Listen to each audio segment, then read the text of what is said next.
Alright, good morning class. By the way, I'm your instructor. My name is Sir Nino, and before we start our discussion for today, we just do start our prayer.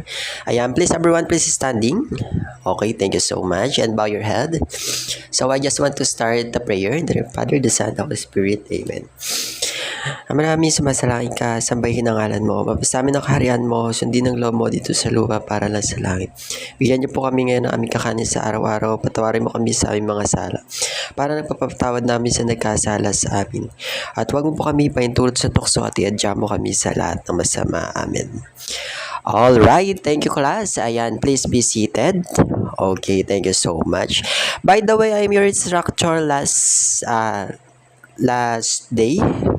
yesterday. So before that, kilala niyo na ako. I am Sir Nino. And syempre, bago natin mag-start ang ating discussion for today, may I know everyone kung sino ang nakakaalam kung ano yung tinapik natin kahapon. Okay, Hana? Okay, very good. The time and space. Okay, done na tayo dyan sa discussion na yan. It's all about the galaxy, no? The gravity. Okay.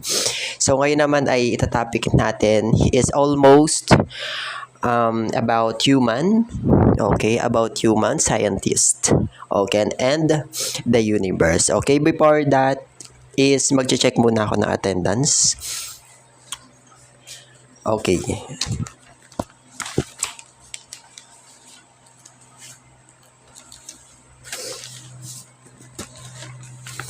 Okay, pag tinawag ko yung pangalan, please raise your hands. Okay. Hana de la Cruz. Alright, thank you so much. Joseph San Juan. Alright, thank you so much. The next one is andiyan ba si Presi de Lima? Alright, thank you so much. Next one is si Roberto Salasa. Okay, and the last one is Hana Ampatuan. Alright, thank you so much. It's almost there. Nawala naman absent. And before that is meron akong in-assignment sa inyo. Okay, may binigay ako yesterday na assignment. Please pass it in the front. Okay, mamaya ko siya kolektahin. Ayan, Hana, please keep it. And kukunin ko siya mamaya after ng ating discussion. Okay? Alright. By the way, so nakikita naman natin sa harap is nakasulat is universe. Okay. Ibig sabihin, universe, bago ako mag-start ng ating discussion, ano bang pumapasok sa isip nyo kapag sinabing universe? Okay, yes? Okay, what's your name again? Roberto, okay. What is the meaning to you if I said universe? Okay, planets. Okay. Yes, Hana? Okay, galaxy. Okay. Baka meron pa ibang idea? Okay, wala na. Okay, lahat naman ng inyong sinagot ay tama. Okay. Kasi ang discussion natin is all about the universe. Okay. The topic is not also the universe. Okay.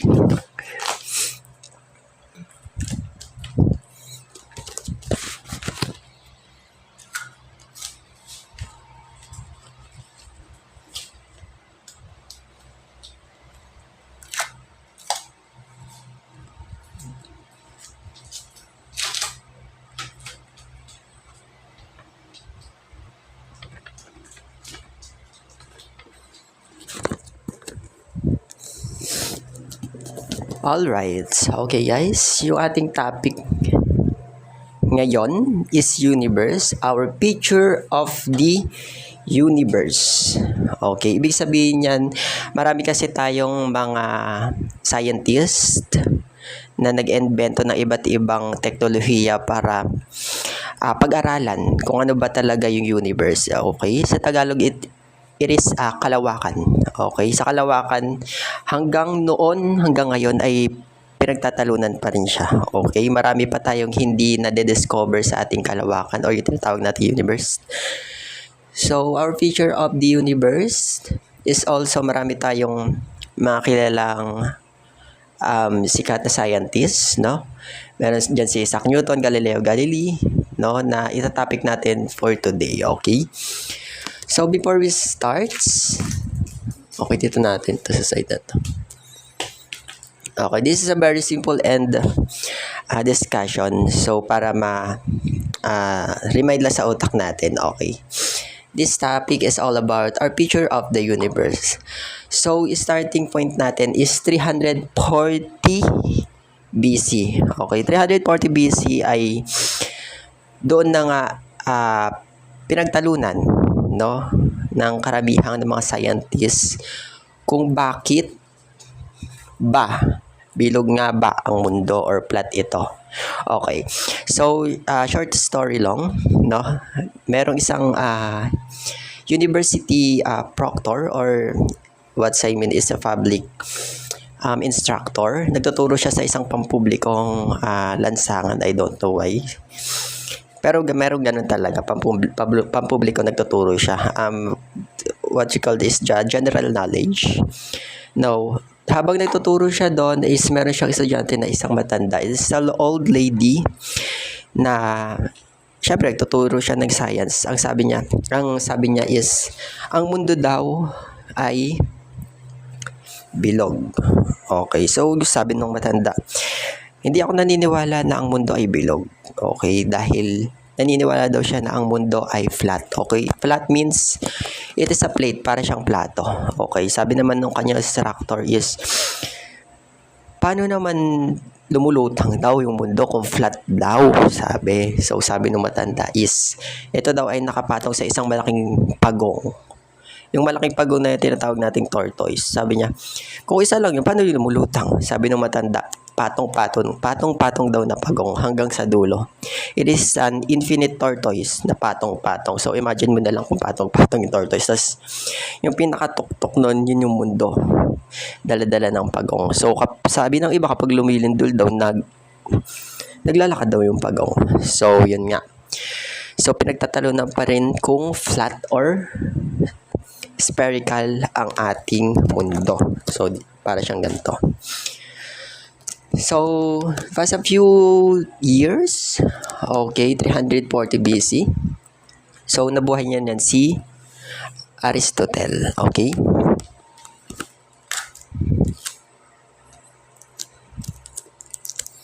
Si Aristotle. Okay. Who is Aristotle? Okay, Aristotle is Greek philosopher. Okay, pag kilala naman natin pag mga Greek philosopher, sila yung mga higher thinker. Okay, sila yung mga malalalim mag-isip sa mga kapanahunan nila. So, sabi yan, noong 340 BC si Aristotle daw ay merong dalawang theory about sa mundo natin, okay, na nagpapatunay na ang mundo daw ay bilog, okay, or spherical in English. Okay, sabi niya sa unang theory niya, kaya daw bilog ang mundo at kaya niya itong patunayan sa pamamagitan ng eclipse. Okay, it is a full eclipse. Ibig sabihin, twice or once a year lang ito nangyayari sa ating mundo. So, nangyayari siya kapag yung araw ay sumentrong tumama sa mundo at yung shadow nung mundo natin ay tatama directly to the moon. Okay? Yun yung nakikita nating what you call it, eclipse, full eclipse, no? Pero sa ibang lugar din natin siya makikita ang full eclipse kasi depend kung nasang kang lugar. Okay, hindi naman lahat nakakita ng full moon. Full solar eclipse. Ganun siya. Siyempre, kapag shadow ng bilog at tumama doon sa moon, ibig sabihin, bilog talaga. If ever naman kumplat yung mundo at tumama yung araw sa mundo, dapat horizontal siya. 'Di ba? Yung parang may guhit tayo makikita doon sa may moon. So, ayun yung una niyang theory. So, yung pangalawa niyang theory is, kaya bilog daw yung mundo. Okay. May allowed to get it. Okay. So, imagine this, ganda niya. Imagine this on our Earth. O yung mundo natin. Sa mundo natin, merong north, and south. Tama ba ako? South or north? Yan. So, depende kung saan tayo nakapwesto, kung saan tayo tumitingin. Okay? Isipin lang natin na kung nandito tayo at ito sa kabilang panig ng Earth is meron ding isa pang ako. No? At nandito yung stars, no? Siyempre, kapag tumingin ako dito, ang star ay nandito, maaring matingnan ko siya ng palubog. Kasi, pag tiningin mo siya, talaga siya, circle talaga siya. No? Pero kapag tiningnan mo naman siya sa kabilang side, dito, at nandito yung star, siyempre, hindi mo siya makakita na pa-curve. Directly ang tingin mo. Ibig sabihin, wala kang comparison kung bilog ba talaga ang mundo or plate. So, kapag tumingin ako ng ganyan dito, kung nandito man ako, yung star directly ko nakikita. Pero kapag nasa kabilang side ako, di ko siya nakikita directly. Nakikita ko siyang spherical kasi nandito. If yung star ay nandito naman sa gitna, syempre, pares lang kami na nakikita ng nung ako at nung isa pang ako kung nasa gitna siya. Kung nasa horizontal siya nung ating mundo. Yung mundo kasi natin meron siyang horizontal line na tinatawag dito. Kapag tumingin ako dito at tumingin ako dito, pares lang na kami nang nakikita. Ganun siya. Okay? Kaya masasabi ni Aristotle na bilog ang mundo at hindi siya flattened. So ngayon meron pa siyang another theory which is ito pero yung pag-uusap kung bilog ba o flattened ang mundo hanggang ngayon di pa rin siya nire-resolve, I think. So meron din siyang another theory, yung another theory ni Aristotle na ang mundo daw ang sentro ng solar system. Okay, ibig sabihin is our Earth is stationary. Ano ba ibig sabihin ng stationary? Okay, hindi siya gumagalaw. Okay, naka-stay lang siya doon sa gitna. Lahat ng planets, okay, lahat ng bagay na gumagalaw sa universe ay naikot daw sa kanya. Ayun ang sabi ni Aristotle. Okay. So, nung time na yon, syempre, may mga another tayong thinkers na nabuhay. So, fast a few years and go in 1514. So, doon na pumasok si Nicholas Copernicus. Okay, class. Si Nicholas Copernicus po ay isang thinker din. Okay? Siya ay isang pari. Okay, dikit ko lang siya.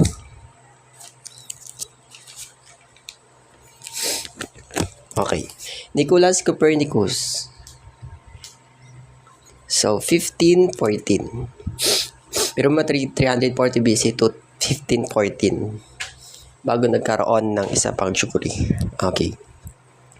So, si Nicholas Copernicus, ang sabi niya, okay, siguro narinig niya or nabasa niya yung theory ni Aristotle na ang mundo daw ang sentro ng ating solar system o ng ating universe. Sabi naman ni Nicholas Copernicus, siya ay isang pari, isang priest. I think it's a Christian. No? So, sabi niya, ang araw daw or ang sun ang sentro ng ating solar system. Okay? Hindi daw yung Earth natin. Yung araw daw ang sentro ng solar system. Sa kanya daw umiikot yung mga planets and all the galaxy of the universe. Okay, yun lang naman yung theory niya. Siyempre, lumipas yung mga taon at mga araw ay nagkaroon din tayo ng mga another thinkers. Okay. Nagkaroon sila Johannes Kepler and Galileo Galilei. Okay.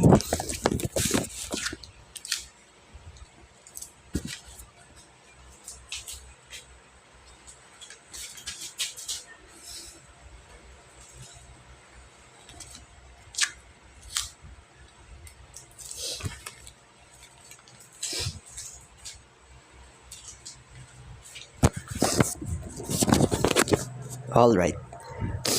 Starting to Aristotle, Nicholas Copernicus, Johannes Kepler, and Galileo Galilei. Okay, sila yung another thinker noong 1609. Okay? Trivia lang, noong 1609 ay naimbento ni Galileo Galilei ang kanyang, hanggang ngayon din naman ginagamit ng ating mga scientific o sa kasalukuyan, yung tinatawag nating telescope o teleskopyo. Okay, si Johannes Kepler. So, ano ba yung theory ni Johannes Kepler? Ang sabi niya, wala naman silang binago dun sa theory ni Nicholas Copernicus. Okay? These two guys is supported the theory of Nicholas Copernicus. Okay? Ang sabi nila, ang sun din daw ang sentro ng mundo. Pero, okay, meron tayong tinatawag na invisible axis. Okay, ano ba yung invisible axis? Okay, dito umiikot yung moon and other planets.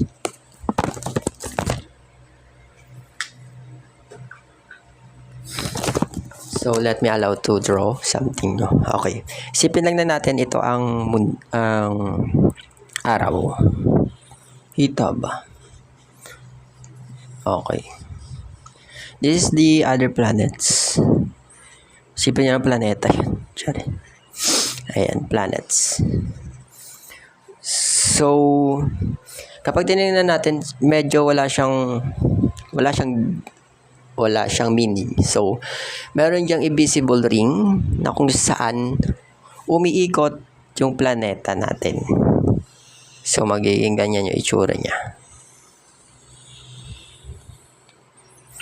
Not perfect circle, but this is what I said para makita natin lahat. So, dyan umiikot daw yung mundo. Ganyan siya. So, sabi ni Johannes Kepler, hindi naman daw perfect circle yung nakikreate ng ating invisible axis.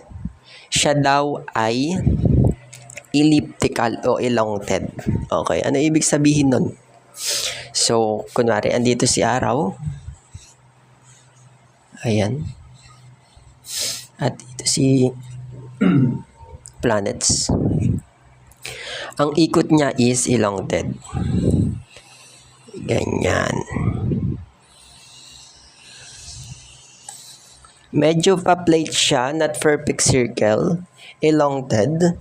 So, si araw ay medyo nasa gilid or malapit na sa ating planets. Bakit daw? Kasi daw si araw o yung ating sun is meron daw magnetic field, parang magnet. Kapag gumagamit kasi tayo ng magnet, meron siyang negative and positive. Okay? Pag napunta siya sa kabilang side, kung mapapansin nyo, medyo lumalayo yung kabilang magnet. Pero pag pumunta siya sa kabilang side, medyo lumalapit siya kasi wala nang masyadong magnetic field. So, ganun din yung kanyang theory. Kaya daw hindi siya perfect circle na katulad nito. Ganito daw ang ikot ng ating planeta. Pero ang center pa rin yan is yung ating sun. Okay? So, after that, so same time, same year, 1609, Galileo Galilei, nabanggit ko na kanina ay naimbento niya ang teleskopyo. Okay? Telescope. Yung telescope, yun yung ginamit niya pang study sa universe. Okay? Siya din yung nakadiskubre ng ating Jupiter. Okay? So, si Galileo Galilei, ganun pa rin. Walang pinagbago, saan pa rin yung center ng ating universe. Ngayon, habang nag-study si Galileo Galilei, meron siyang napansin sa Jupiter. Okay? Ito is a mini satellite na tinatawag niya. Ito yung ating moon. Okay? So, meron pa rin tong magnetic field. Okay? Meron siyang na-discover sa ating Jupiter na mini satellites. Okay? Sa Jupiter, we have 7 moons. I think so. And meron pa itong another ring. So, na-discover din ni Galileo Galilei na hindi lahat ng planeta, hindi lahat ng moon, hindi lahat ng star ay umiikot lang sa iisang axis. Okay? Ibig sabihin, kung dito ay umiikot siya, yung ating planeta umiikot sa araw, Mercury, Venus, Earth, Mars, Jupiter, Saturn, Uranus, and Neptune. At meron pang another moon, we have a separate axis for them. Okay. Meron pa uli siyang another wing. Yun yung na-discover ni Galileo Galilei. And doon nagpapatunay na bilog ang mundo at hindi ang mundo ang sentro ng universe. Okay? Way back tayo. And syempre, hindi lang sila yung mga another thinker na nabuhay sa kapanahunan nila. Starting to Aristotle, Nicolas Copernicus, Johannes Kepler, and Galileo Galilei. So, meron din dyan is si Isaac Newton. Okay. Si Isaac Newton ay may kinalaman sa ating discussion. Okay. Si Isaac Newton is a mathematician, philosopher, and scientist. Okay. Si Isaac Newton po ang nakadiskubre ng gravity and magnetic field. Okay. Sabi niya, okay, ito is kwento lang din. Okay. Habang natutulog daw si Isaac Newton sa isang malaking puno, nalaglagan daw siya ng mansanas sa ulo. Okay. Doon niya napagtanto na bakit nga ba nalalaglag yung mansanas? Bakit nga ba directly na nahuhulog yung mansanas sa lupa?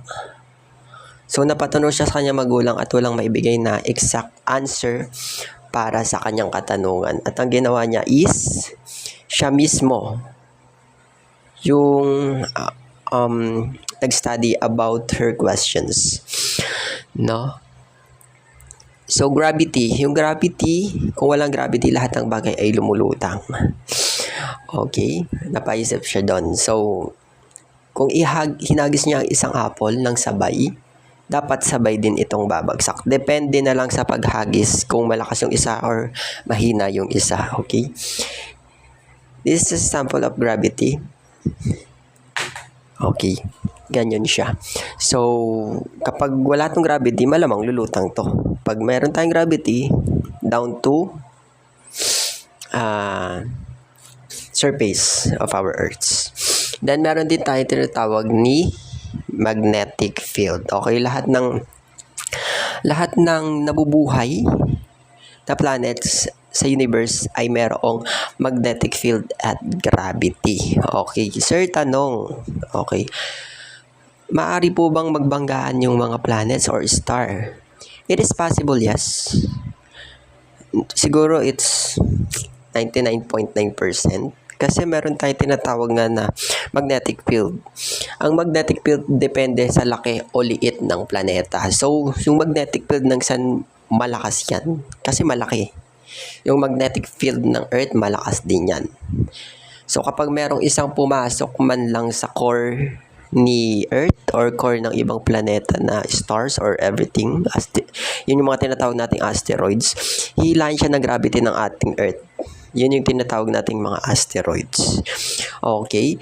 At yung mga tinatawag naman nating supernova, yun yung pag-collapse ng mga star. Hindi siya sumasabog, I think. It's collapse lang. Parang nagsasama lang siya. Parang supernova. Okay? Kaya kahit marami tayong stars na nakikita sa langit or sa universe, is hindi pa rin sila nagbabanggaan. Okay? Nakikita lang natin, ay, ang lapit ng star, ganito, ganyan. Pero malayo ho yan. It's a million lights year bago po sila magkabanggaan. At bihira lang po yung mga ganong phenomenal at ganoong pangyayari.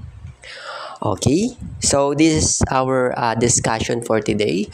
Our feature of the universe. Okay? So, recaps lang tayo sa atin. 340 BC, nabuhay si Aristotle. Siya yung nagpatunay na bilog ang mundo. We have a three theory na yun nga yung eclipse and north and southern. Depende kung saan nakapwesto yung titingin o yung tao.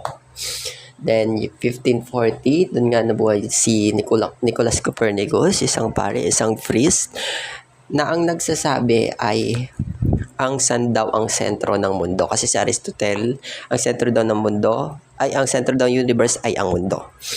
And 1609, yun nga si Johannes Kepler, Galileo Galilei. These two guys is supported supporting Nicholas Copernicus for his theory. Okay, sabi ni Johannes Kepler na sun ang sentro ng mundo pero hindi perfect circle yung axis niya. It's elongated. Okay, then Galileo Galilei. Same din. Doon niya na-invento yung what you call is telescopio. And siya rin na na-discover ng Jupiter and mini satellites of the other planets. Okay. So ngayon, bago tayo mag-end ang class, we have a quiz. Okay, these are your quiz. So this quiz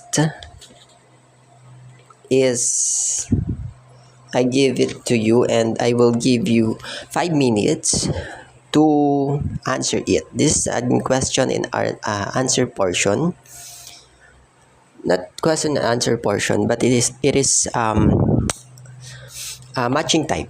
Sorry for that. It is matching type. Okay, and I will give you this. Okay, and give you 10 minutes because this is 10 items lang naman. Okay, your timer starts now.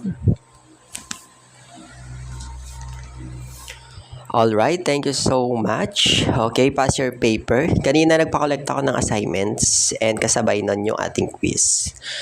Okay, anybody questions about our discussion for today? Alright, wala na. Okay, by the way, this is our topic for today, our picture of the universe. Okay, bago umalis ang lahat, pakiayos na upuan, pakipulot ng kalat, at meron pa tayong next na mga estudyante na papasok sa ating classroom. Okay, thank you so much. Ingat kayo lahat sa pag-uwi and God bless you all. Thank you so much.